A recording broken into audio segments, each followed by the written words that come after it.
How would you like a 15% discount to my daily email, the stack of stuff, the show notes, discounts to the conference, all of that? All you need to do is text the word show to 33777. You'll get the annual subscription with a 15% discount to my daily email. You'll get the stack of stuff, the links to the show notes, discounts to the conference, and so much more. All you have to do is text the word show, SHOW, to 33777. Text show to 33777.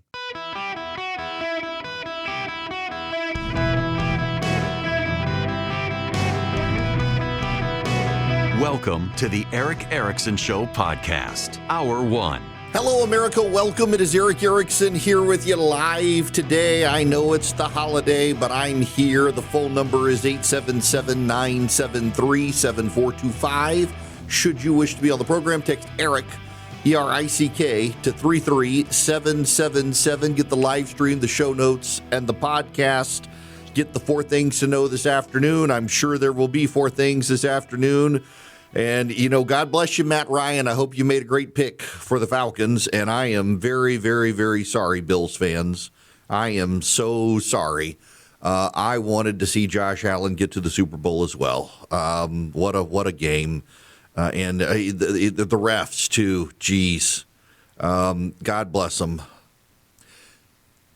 I get asked repeatedly, and it's not really an ask. It is a yelling at by progressives who say, you voted for this, Erickson. You support Donald Trump. Why would you support Donald Trump? This is very simple. Because neither doors and disrupting their church services. I'm willing to speak out and criticize Donald Trump when I think he needs to be criticized, which is frankly often in my mind these days, Greenland nonsense and the rest of it. But if I had to do it all over again, I would 100% vote for and support the president of the United States versus the insanity of the left. They are invading churches. What's happening in Minnesota is frankly a PR situation. ICE agents shot and killed Renee Good, and it has rubbed Americans the wrong way. Now, listen, we got to be real frank here. You and I may be totally fine with what ICE is doing, but a lot of people aren't. And you and I do not see the local newscasts in Miami on a daily basis or Los Angeles and elsewhere where Hispanic people who are legal immigrants to this country have gone to an immigration office and found themselves somehow getting deported or rounded up in an attempt to get deported. And it happens more than you think. And it's covered in a lot of local news around the country. And then Renee Good was shot and killed. And you and I may want all the illegal immigrants out of the country. You and I may look on what happened to Laken Riley in Georgia and remember that the Democrats prioritize protecting gangbangers and murderers and drug dealers and the like who are illegal aliens. But when Americans see mom going to the immigration department and she wounds up getting deported when she didn't intend to get deported and was here legally, they start having qualms about the heavy hand of the Trump administration. When they see Renee Good shot and killed by ICE officers, whether she hit him in the car or not, do they think it's a little bit over heavy-handed? And they get concerned. And then the left comes along with a hold my beer moment and invades a church, a peaceful church. Why? Because they believed that one of the pastors also worked for ICE. So they disrupted a church service. Now, you should know this is against the FACE Act. The FACE Act makes it a crime to block access to an abortion clinic, but the FACE Act also makes it a crime to interfere with people's free exercise of religion. And the Black Lives Matters activist who organized this protest was kind enough and genius enough to, on social media, name the people who helped. Nakia Levy Armstrong is an activist for Black Lives Matters in Minneapolis, St. Paul, and they invaded City's Church, a Southern Baptist church, where David Easterwood is a pastor and allegedly an acting field officer for ICE. Now, by the way, you should know you can work for a church and be an ICE officer. And she wanted to thank independent journalists Georgia Fort, Don Lemon, DeWoke Farmer, Brixton Hughes. Special thanks to Monique Queller-Dottie, Chantil Allen, Satara Strong Allen for co-organizing this mission from Black Lives Matters Minnesota and Black Lives Matters Twin City Metro, along with the Racial Justice Network. Well done. Well done for thanking the people who will now be charged with FACE Act violations. And you need to hear this. I have the audio. Now, Kobe, I didn't hear any profanity, but if you hear any, you can cut it out. But I want you people, this is painful. It is very awkward. And I want you to listen to this. This is one of the white protesters who went into this church on Sunday and shut down the worship service. The Lord is in your house, the same you want in your house, Lord. That's correct.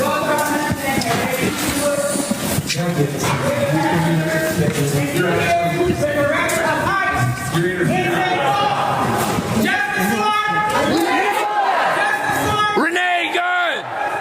Renee good! Renee good! Renee good!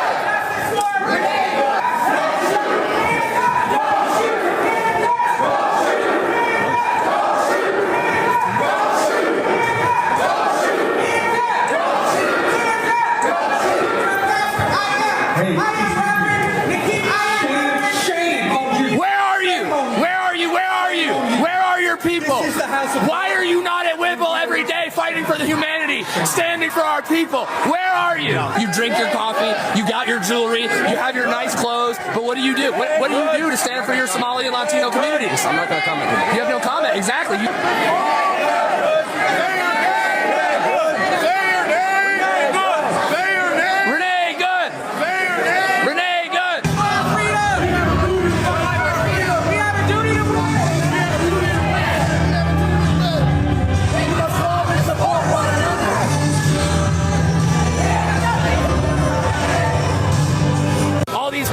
White people who are living lavish, comfortable lives while children are dragged into concentration camps. You're living real life, nice lives with your lattes, doing absolutely nothing for your Latino and Somali brothers and sisters. You come here to a man wearing a suit. Is a preacher? Did Jesus wear a suit? Did Jesus profit off the words?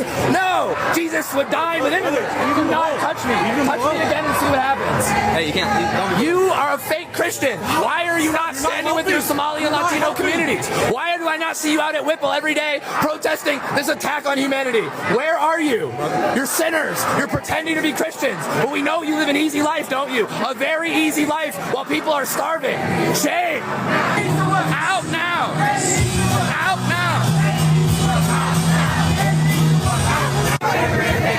Living real comfortable while the people starve. Living real comfortable while children are dragged into concentration camps. While children are dragged into that's one of the protesters. He filmed himself harassing them as they went to their cars, harassing them in the church. Don't you love that the hands up, don't shoot lie? There was Michael Brown or whatever, they claimed it was hands up, don't shoot. It never happened, and yet they believe the mythology. That's them harassing these people. Hands up, don't shoot. It is just, wow. Say her name, Renee Good. Hands up, don't shoot. She never did that, and the guy in St. Louis never did it. It was a mythology that they have believed. It is their messianic zeal. Yo, this is demonic. This goes beyond mental illness. They went into a church and harassed the worshipers, yelled at them about Jesus. This is demonic. And complicit in this, it appears, is Don Lemon, former CNN journalist who now is in damage control mode, claiming it wasn't him.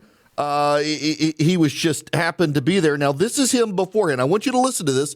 This is Don Lemon before they went into the church. Into Minneapolis a little bit ago and did some reconnaissance on the ground. I'm speaking to an organization there that's gearing up for resistance and protest. I've been pleasantly surprised to see the community coming together. Diverse community. If you see this, when we first pulled up, we're like, wait a minute, which operation are we at? And as it turns out, because we were like, well, this is kind of MAGA coded, right? Saw the American flag or whatever, but these are resistance protesters. They're planning an operation that we're going to follow them on. I can't tell you exactly what they're doing, but it's called Operation Pull Up.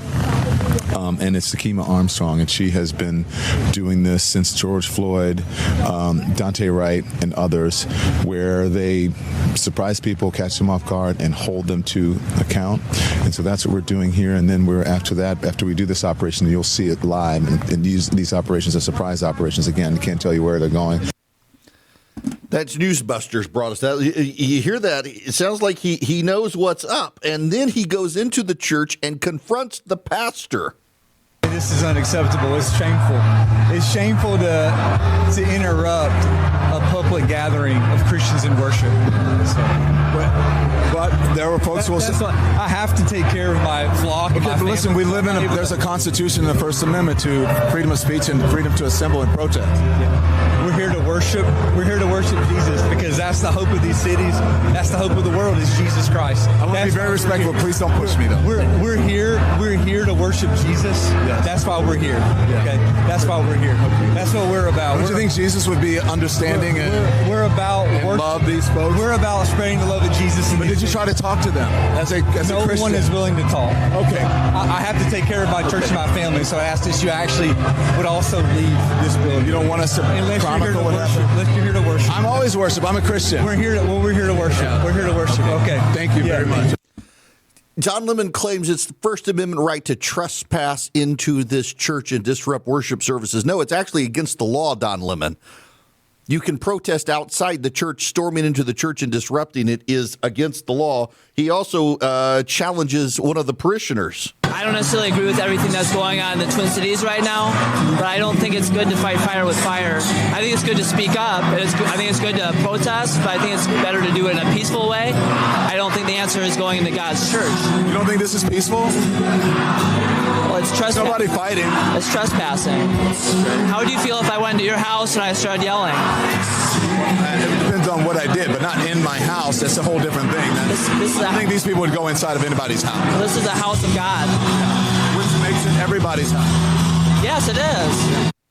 Makes it everybody's house. So John Lemon is now justifying their invasion of this church when he was called out for his complicity in this, that it's a FACE Act violation. It actually is a crime. Now he's doing defense.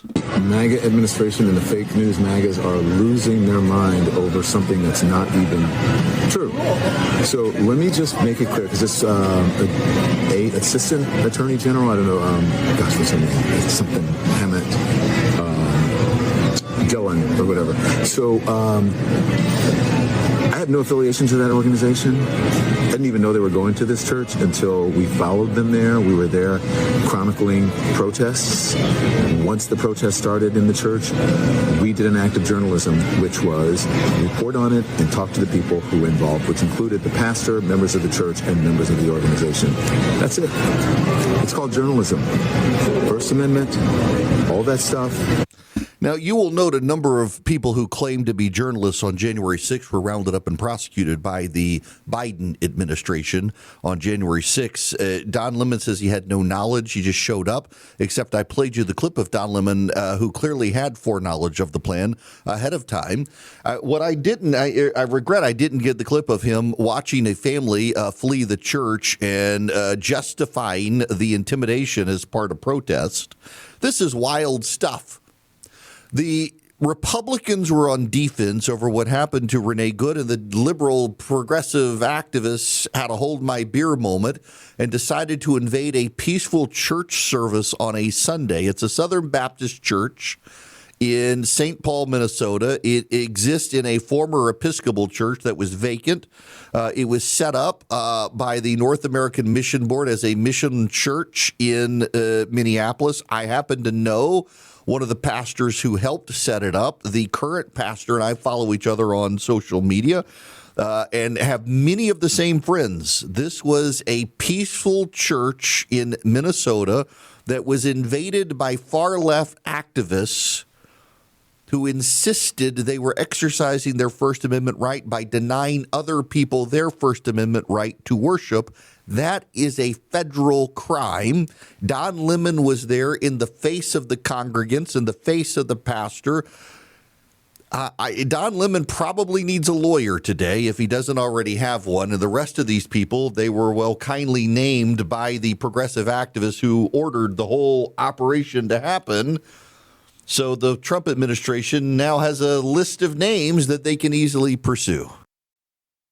The Justice Department is actually announcing right now that they intend to indict the individuals who participated in the storming of this church. You should note, by the way, I just saw this from Chuck Ross. If you don't know Chuck, he's an investigative reporter at the Washington Free Beacon. He says the lead organizer is a lawyer named Nakima Armstrong. Don Lemon kissed her on the cheek before interviewing her about the operation. Lemon recorded the planning session on his live feed and shut off his camera when they were discussing details. Another organizer is St. Paul School Board member Chantel Allen, who led the mostly white protesters in a chant of "We have nothing to lose but our chains." Here are some of the things Lemon said on his live feed before storming the church. He touted their secret clandestine plan, clearly in on the operation. Quote, "These are resistance protesters that are planning an operation we're going to follow them on. I can't tell you what they're doing." But he then described it as where they surprise people, catch them off guard, and hold them to account. Because they are strategizing, I don't want to get too much of their information here. And he turned off his camera. He clearly was involved. Again, on January 6, 2021, a number of people went into the U.S. Capitol claiming to be journalists, and they were ultimately indicted and prosecuted by the Biden administration for being complicit in the activities of the protesters that day in the U.S. Capitol as trespassers. Don Lemon, the precedent was set by the Biden administration for them to prosecute you on this stuff. Let me tell you about Swiss America. They are the nation's leader in precious metals. I have bought gold coins from Swiss America. I mean, I figure I might as well add a little bit of gold to my portfolio, and I trust Swiss America to do it. And they've been warning people about the secret war on cash, which is an assault on our freedoms. They've been trying to educate people about how the BRIC nations are pushing each other to avoid the dollar and go to precious metals for trades to keep the federal government off their eyes, and it's driving up prices. The federal government itself is coming after your cash and your crypto. Get their report, The Secret War on Cash. You can learn a lot in less than 15 minutes from this report. It's completely free. All you do is call or text 800-289-2646. 800-289-2646. You can just text 800-289-2646. Text them my name, Eric, E-R-I-C-K. Or call them at 800-289-2646. Say Eric sent you. Get the Secret War on Cash report. It is completely free from Swiss America. You can also go to SwissAmerica.com/Eric. That's SwissAmerica.com/Eric. Look for Swiss America Trading on YouTube as well. A lot of information about precious metals, what's happening in the world economically right now. Or call or text my name to 800-289-2646. Get the report completely free from Swiss America. Message and data rates may apply.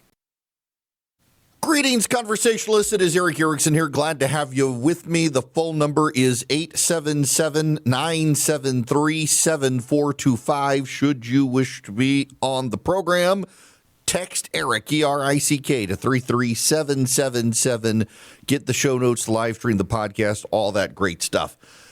Friends, you know, the left clearly is having serious mental issues. There's actually a scientific study. My buddy Adam just texted me this.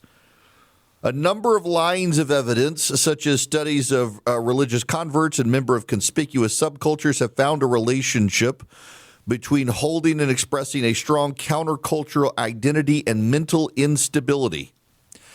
In this study, we test whether dyeing your hair an unnatural color, something which conspicuously expresses nonconformity, is related to mental instability. We find the expected pattern. The pattern persists even when controls for age, race, sex, sexual orientation, body type, intelligence, polyamory, vegetarianism, and political beliefs were included.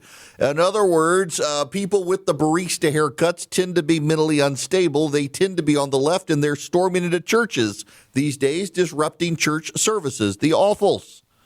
The affluent white female urban liberals, and not all of them are really affluent. What do we call them? The woofles, the white female urban liberals. And they dominate the Democratic Party to such an extent that they have institutionalized anti-Semitism within the Democratic Party.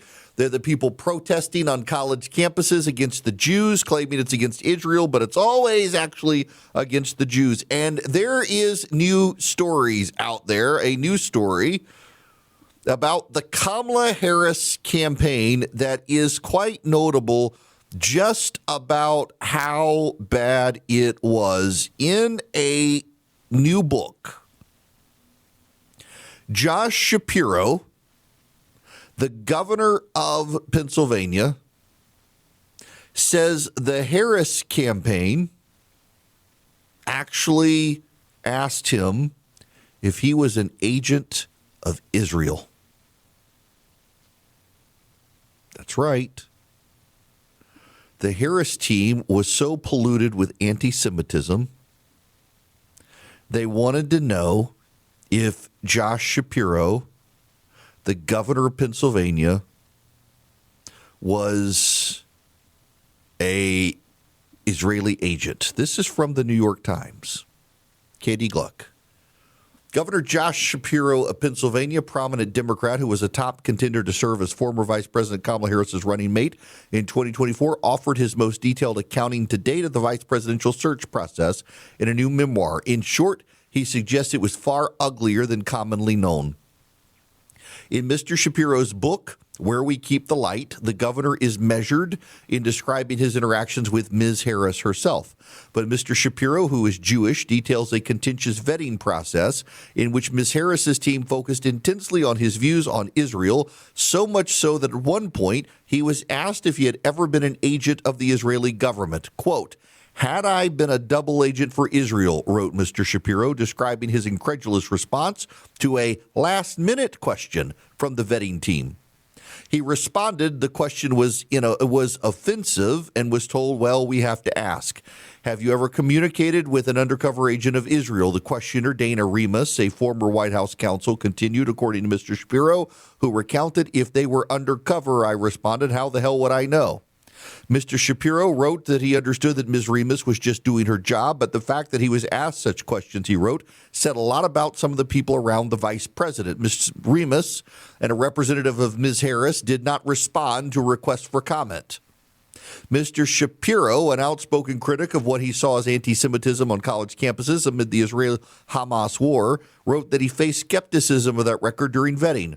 When Ms. Harris asked if he would be willing to apologize for the statements I had made, particularly over what I saw happening at the University of Pennsylvania, he replied he would not. "I believe in free speech. I'll defend it with all I've got. Most of the speech on campus, even that which I disagreed with, was peaceful and constitutionally protected, but some of it was not peaceful." I wondered whether these questions were being posed to just me, the only Jewish guy in the running, or if everyone who had not held a federal office was being grilled about Israel in the same way. The Republican Party is dealing with a lot of anti-Semitism from loud voices within the ranks of MAGA and adjacent to MAGA. You have the anti-Semites, Nick Fuentes with Tucker Carlson. You have the Heritage Foundation refusing to walk away from Tucker Carlson. You have Candace Owens. Megyn Kelly the other day started asking questions about Israel and Charlie Kirk and how valid the questions were, even though they're insane. And you have this festering anti-Semitism on the right and within MAGA. The difference, however, is that these are podcasters and people on the outside. They're not directly connected to the President of the United States. Here we have the Vice President of the United States on the Democratic side getting someone to ask the Jewish governor of Pennsylvania if he might be a double agent for Israel. The right has problems with anti-Semitism, but the left has woven those problems into the foundations of the Democratic Party. Institutionalized anti-Semitism is the default within the Democratic Party now. The governor of Pennsylvania saw his home firebombed by a man intending to burn it down, which he did with the governor and his family inside because the governor is Jewish, and the Harris campaign thought they needed to ask the man if he was a double agent for Israel.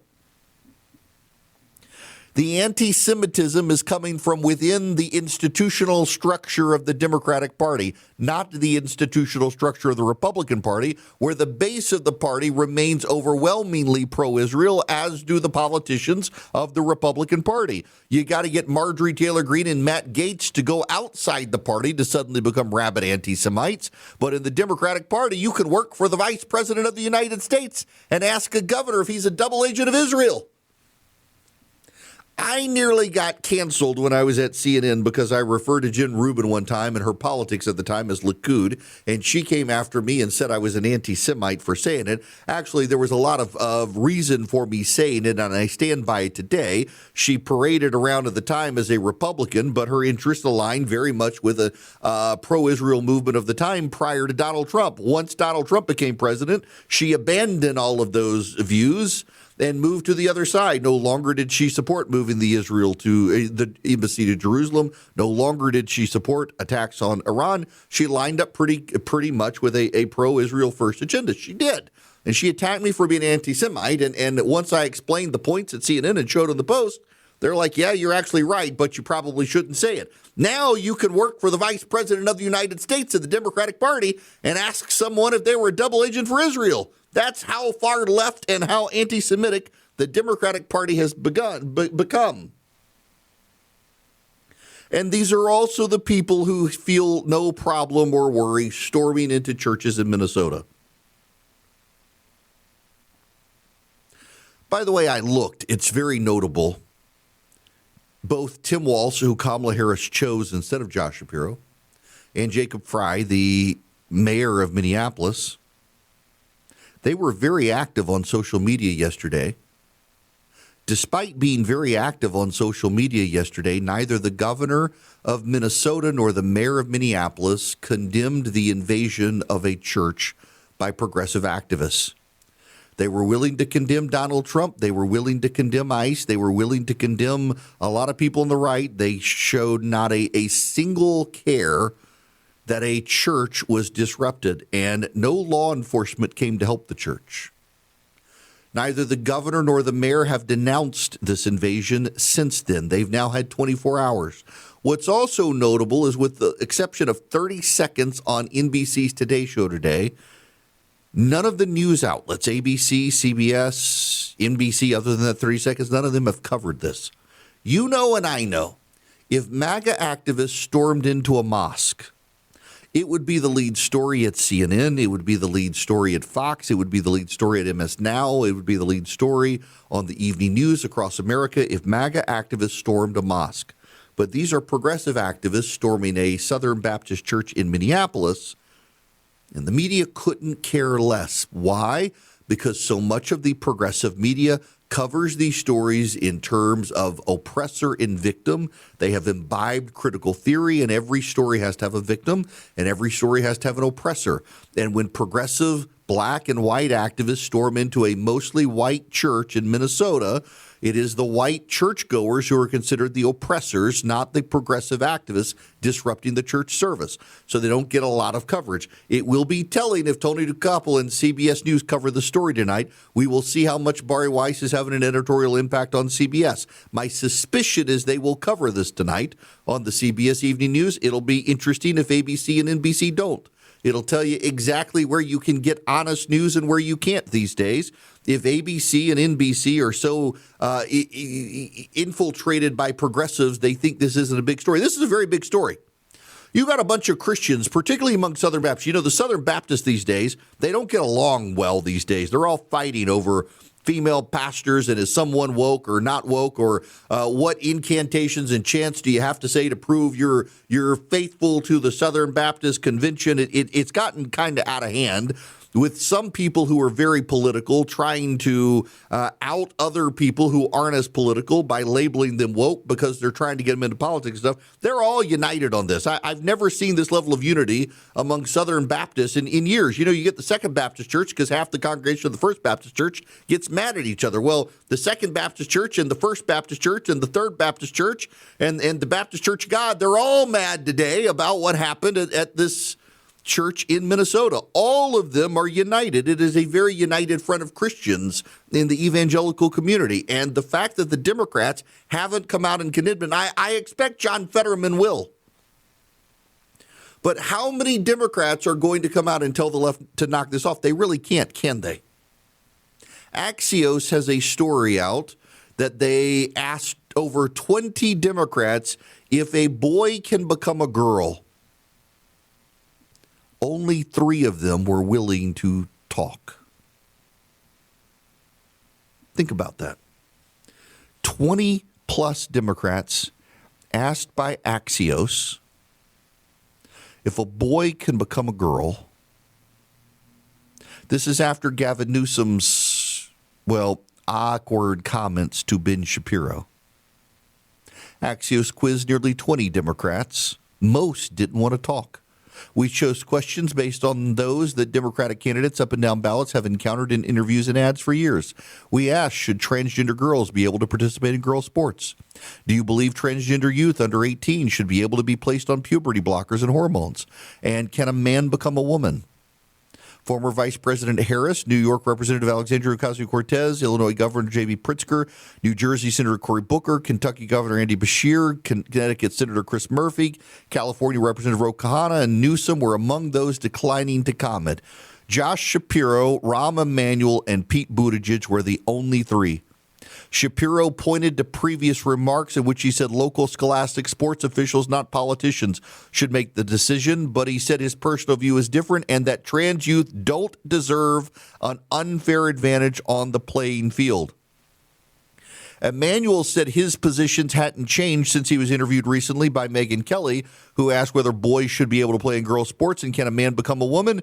Emanuel said no to both. Boys should not be able to play in girls' sports, and no, a man cannot become a woman. Emanuel, of all people, is becoming the reasonable Democrat. He's also out attacking teachers' unions for holding back blue states, saying blue states need reforms. He's probably not going to be able to get the Democratic nomination because Emanuel's become the most mainstream Democrat out there. It's striking that Rahm Emanuel has become the reasonable Democrat. He worked for Bill Clinton. He worked for Barack Obama. His brother, Zeke Emanuel, helped form Obamacare. His other brother, Ari Emanuel, is the famous agent. And Rahm realizes where Americans are, and the Democrats have moved too far left. The Democrats would be wise to listen to Rahm Emanuel, and I don't think they will. They are too held hostage by progressive activists, so much so that Kamala Harris's team felt the need to ask Josh Shapiro if he was a double agent for Israel, and so much so that neither the governor of Minnesota nor the mayor of Minneapolis feel like they should come out and condemn the invasion of a church on Sunday by progressive activists. The left has taken over the Democratic Party, and as much as Democrats, and this is very important here, as much as the news media and Democrats blast Republicans for their refusal to stand up to Donald Trump on Greenland and everything else, you won't see Democratic politicians, maybe with the exception of John Fetterman, standing up to progressive activists who continue to drive that party, well, not into the ground, but under the ground in insanity. This hour of the program is brought to you by Van Allen Golf. If you go to vanallengolf.com or check them out on Instagram as well, the photography is gorgeous. The putter is gorgeous. The company is fantastic. vanallengolf.com. Text the word golf to 33777. I'll send you the link. It's ALLEN. If you're looking for a great gift and you've got a golf nut in your house, listen, y'all, I'm delighted to have a golf company as an advertiser on a conservative show. And 2, oh my gosh, this putter really is. I'm terrible at golf. My putting game has always been good, believe it or not. And this putter is better than my last putter. I didn't think the high-end putters really made a difference. You hold this thing, you see immediately how special this putter is. vanallengolf.com. All right. All right. Now, we got to move on to other things. I'm going to get to the Greenland stuff in the next hour. I don't understand the I don't understand the president's here's the thing. I understand his point as to why he wants it, and I agree with him that it makes a ton of sense for us to take Greenland. But the way he's going about it is not only not good, but he's got the Norwegian prime minister so angry now. The Norwegian prime minister has taken to leaking, and I'm not making that up, he's leaking the text messages between him and the president of the United States. It's wild to me that you got the prime minister of Norway now leaking the private text messages between him and the president, and by the way, confirming that they're legit. It's just it's not a good setup, and we will get to it. And we should all ask ourselves why, in the run-up to the midterms, are we having to spend so much time on Greenland? We are, because the president has lost his mind on Greenland.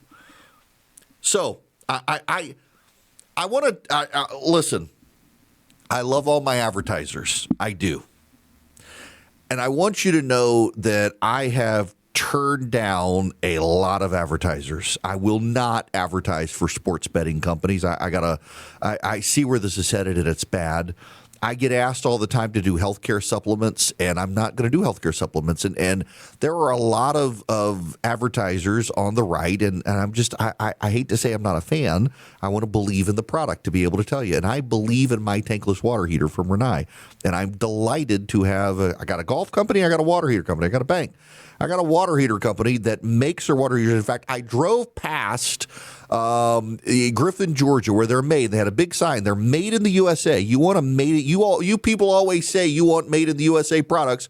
Renai's tankless water heaters, made in the USA. And you can get one and never run out of hot water again. Go to talkingtankless.com. That's the website, talkingtankless.com. And you can check out Renai's tankless water heaters. We don't run out of hot water in our house. I took a very long shower last night, and somebody upstairs, I think it was my son, was also taking one. We never ran out of hot water. Talkingtankless.com. Renai tankless water heaters, made in the USA. You'll get hot water forever.